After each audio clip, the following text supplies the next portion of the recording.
Magandang umaga mga ka-Door Doctor. Ang aga pa talaga natin ngayon, alas 6 pa lang ng umaga pero nandito na agad si customer. Hindi pa nga ako nakakapagkape, may trabaho na agad tayo. Pero maraming salamat po sir sa tiwala at sa pagpili sa Door Doctor Garage para ayusin ang problema ng inyong sasakyan. Ang dala ni customer ngayon ay isang Honda CR-V. Ang reklamo niya ay yung power window sa likod kaliwa na bigla na lang ayaw gumana.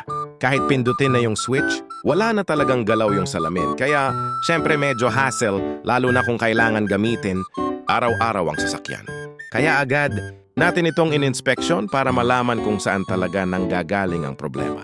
Unang chinek natin yung mga possible na dahilan tulad ng switch, wiring, at iba pang parte ng power window system. At doon natin nakita na yung naging problema pala ay nasa power window motor mismo.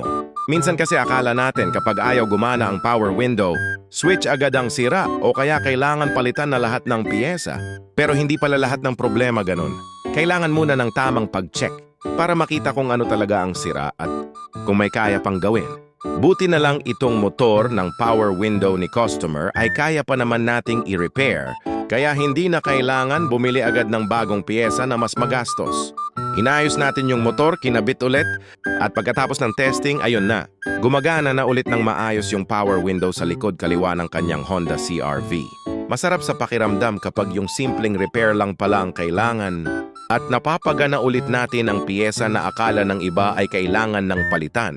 Ang importante talaga ay ma-check muna ng mabuti para makatipid ang may-ari ng sasakyan at maibalik natin sa maayos na kondisyon. Maraming salamat po ulit sir sa pagtitiwala at kahit napakaaga ay dinala nyo agad dito sa shop ang inyong sasakyan. Malaking bagay po sa amin ang suporta at tiwala ng mga customer at mga nanonood ng ating mga video. Kaya sa mga may problema rin sa power window, door lock at iba pang problema sa pintuan ng sasakyan, pwede nyo kaming puntahan dito sa Door Doctor Garage. At sa mga nanonood ng video na ito, sana may natutunan kayo. Huwag kalimutang i-like ang video, i-share, para marami pang makaalam na may repair na pwede pang gawin bago gumastos ng malaki. At i-follow ang Door Doctor Garage para updated kayo sa mga susunod nating repair videos. Maraming salamat po mga ka-Door Doctor, ingat sa biyahe at God bless sa ating lahat.